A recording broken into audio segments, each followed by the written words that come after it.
క్రీస్తునందున్న ప్రియులకు ప్రేమతో వందనాలు తెలియజేస్తున్నాను. మే నెల 1వ తేదీ 2025. దేవుడు ఈరోజు మనకు చేసిన వాగ్దానం ఏమిటనగా, కీర్తన గ్రంథము 102వ కీర్తన 17వ చరణం. ఆయన దిక్కులేని దరిద్రుల ప్రార్థన నిరాకరింపక వారి ప్రార్థన వైపు తిరిగి ఉన్నాడు. దేవునికి మహిమ కలుగునుగాక. నా ప్రియమైన సహోదరి సహోదరులారా, మనం ఆరాధించే దేవుడు ప్రార్థన ఆలకించువాడు, ప్రార్థనలు సఫలపరిచే దేవుడై ఉన్నాడు.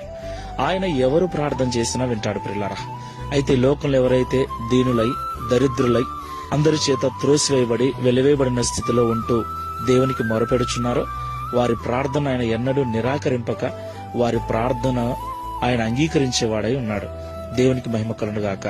అవును ప్రియులారా, అందరి చేత త్రోసివేయబడి ఒక్క పూట కూడా సరిగ్గా తినటానికి ఆహారం లేనటువంటి దరిద్రుడైనటువంటి లాజరును దేవుడు ప్రేమించాడు. అతడు ధనవంతుని యొక్క ఇంటి వాకిట పడి ఉన్నాడు. ధనవంతుడు ఒక్క పూటైన ఆహారం పెట్టకపోతాడా అని.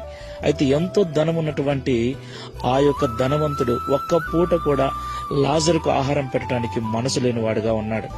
ఎంత బాధపడి ఉంటాడు కదా, ఎంతగా దేవునికి మొరపెట్టి ఉంటాడు కదా. తన స్థితిని బట్టి, తన యొక్క పరిస్థితిని బట్టి దేవునికి ఎంతగా విన్నవించుకొని ఉంటాడో. దేవుడు లాజరు మొర విన్నాడు, లాజరు బాధ చూశాడు. కనుకనే లాజరు చనిపోయిన తర్వాత దేవదూతల చేత పరదేశకు కొనిపోబడ్డాడు. దేవునికి మహిమ కలుగునుగాక.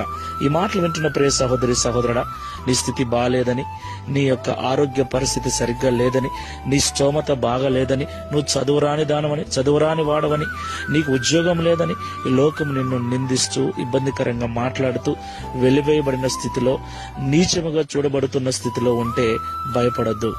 ఎవరు నిన్ను విడిచినా, ఎవరు నిన్ను దూరపరిచినా దేవుడు నిన్ను విడువడు, ఎడబాయడు. లాజరు వలె దేవునికి మొరపెట్టు, లాజరు వలె ప్రార్థన చేయి. తప్పకుండా ఆయన నీ మొర వింటాడు. ఒకరోజు నిన్ను ఆయన ఆశీర్వదిస్తాడు. నీ ప్రార్థనకు జవాబును అనుగ్రహించి నీ స్థితిగతులన్నీ మారుస్తాడు. ప్రార్థన చేసుకుందాం. ప్రేమ స్వరూపుడమైన తండ్రి, పరిశుద్ధుడైన ప్రభువా, మీకు స్తోత్రాలు చెల్లిస్తున్నాం.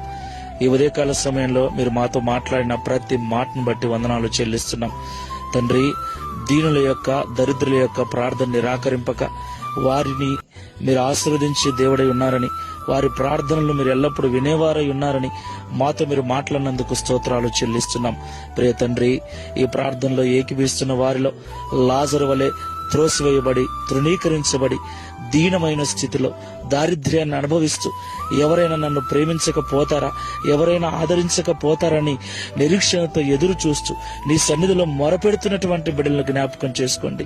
మీ గాయపడిన హస్తాన్ని వారి మీద చాపండి.